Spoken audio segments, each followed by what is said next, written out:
Hey there, everyone. The pre-market's looking pretty darn sour right now, and we need to take a look and see what to watch for just in case this is something that's going to sustain on us and what exactly could be leading it right now. Honestly, I do think that it is the government shutdown. Plus, we have some interesting technicals on Nvidia, and we want to think of Nvidia as sort of almost its own index for the health of the AI space. And it has recently peaked at the $5 trillion market cap. And is it going to hold on to it? Well, let's take a look and see what exactly we have to do in order to make that happen. So without further ado, let's jump into the charts here. So SPY tracking the S&P 500, you can see that we're actually gapping down in the pre-market hours, down below all these bottom wicks and stuff that we got. Now we are just north of this shelf that's over here. That happens to be right around 672 up to about 673, somewhere in that area. So watch for a bounce if we do happen to get there. If we drop down to an hourly view of that, you can see that we actually already were a little bit lower this morning, going down to about 674. We'll see if it holds on. I got a noisy cat in the background. I apologize for that, but he's good. He's a good cat for the most part. The NASDAQ 100, look at that gap down that we got there as well. And then also IWM tracking these small caps down about 1.5% pre-market. Once again, that gap down. And government shutdown thing is kind of something that's being sweated a little bit, and oftentimes we'll see these shakeout moments, if you will. So getting people to be doubtful, to let go of things, to take their profits, cut their losses, whatever it might happen to be. And so we want to be aware that that is something that could happen. Now, for Bitcoin, what are we seeing? Let's go over to the weekly chart. There we go. And I'll unhide the technicals here so you can see the inverse head and shoulders. We are dangerously close to snapping that neckline on it, which wouldn't be great for us if we're able to hold on to this bottom part of the weekly channel here. Now, mind you, this is an active candle right here. That's going to go on all the way through Sunday of this week. We got to watch for that. We are just north of the 50-week, and that's the EMA. If we put up the SMA on that, we nearly got a touch on that. We are down below the 20, which you could think of that as a mean reversion if we were able to bounce and move back towards it. So that's something that we also want to be aware of. Now, we drop down to a daily chart on this, and you can see a little bit more clearly where we're at. So far, we have pretty even bottoms with what's over here. So what that tells us is that 103.5-ish, I would say all the way down to 100,000 is pretty darn important for us for holding on to in terms of support. If that gets lost, that can be a really pretty heavy flush out for us. So we want to be aware of that. We want to be watchful for it. I said yesterday about the general direction being up. Now let's go back to the indices real quick, and we'll also talk about some of the penny stocks I've been covering and talk about the implications there. There we go. Perfect. So what we're seeing right now on the daily chart is that move in the pre-market down below the 5 and the 13. We absolutely want to watch and see where we close today. If we close down below those, that could be some near-term weakness. We absolutely want to watch for that, and touches on things like these previous shelf that we have down here. About 672 could be very critical for us in terms of support. If that gets lost, we definitely want to look down to the 50 EMA that happens to be around 662.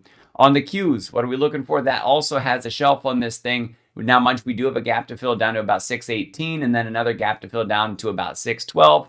And that could give back about 2% in total from where we're at in the pre-market. I should say that's about $11 down. However, from yesterday's close at 632, what are we giving up? We would be giving up about $20, so about 3%. So 2 to 3%, I would say, would be most likely if we're going to push down further. We do want to watch, just like with the SPY, we want to watch the 5 and the 13.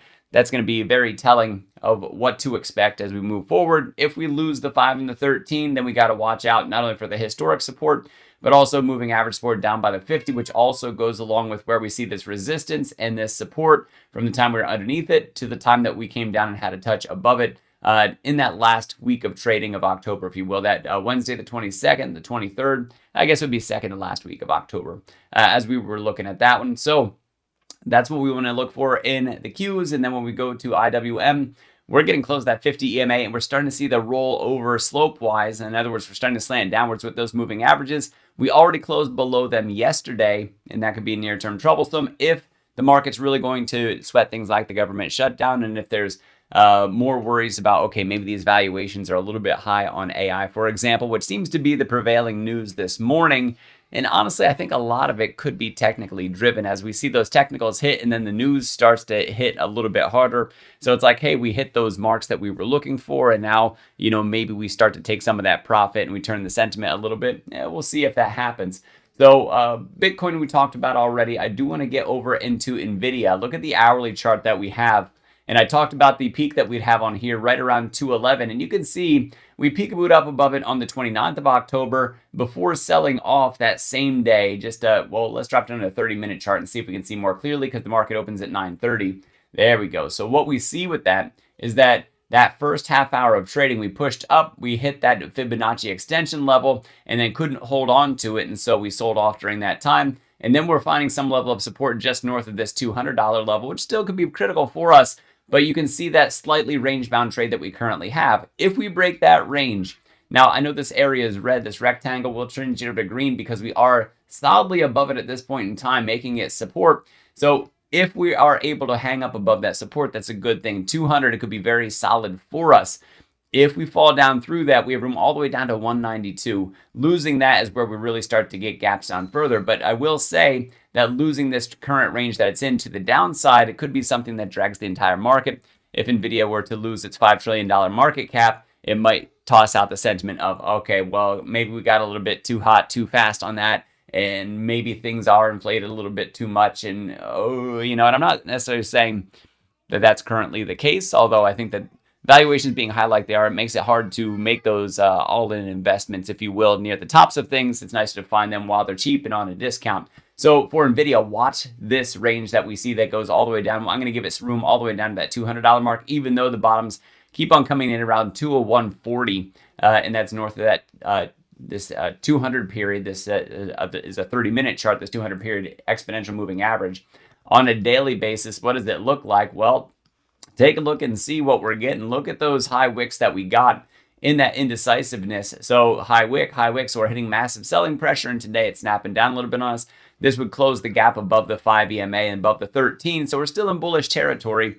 So I wouldn't say it's a panic button moment that we're hitting, but we definitely would be watching for the reasons for today's drop and see exactly what that's going to give to us over time. So let's jump over to Navitas Semiconductor because that's down about 17.5% in the pre-market. We'll take down all those technicals because as I talk about the support you can find at the moving averages, look at this 50 EMA and where that price is sitting, right around that $10. So not only do we have that round number support at about $10, but we also have that 50 period EMA at 10.08 as well. And what else do we have for that? That actually puts us down at closing this gap that we have in here and puts us also near the tops of these candles that we see as well. So for Navitas Semiconductors, you can see across that time we have historical support and we also have moving average support right around that mark. And if the market is going to soften more, watching this thing drop down to about 6 or 7, for anybody who has teenagers, I teach teenagers, so that whole 6-7 thing is quite something. And I have daughters that are teenagers. It's really something. Even my toddler daughter has one of my middle child has my toddler doing the 6-7 thing as well. But this thing softening down to about $6 per share could be that max pain moment that we might see. So you can see if you look over here on the right hand side of the screen, all the red that's at the penny stocks. We have red with the quantum computing stocks, the ones that I say to watch now. Besides TMF, that's the only little bit of green that we have. So we see a little bit of that move to safety. And then the good companies that I have listed here, red. When we go to the quarterly performers, also red. And when I go to some other things, like there's just red all over. As we look at this, even when we go to the crypto space, we see a whole ton of red there. So definitely that this would be a very broad market sell-off sort of day. And I've seen speculation that it's because we're nearing that 35-day mark with the government shutdown and might making it one of the longer ones that we've seen, or maybe the longest one that we've seen. I'm going to have to look into that more to see what we get from that.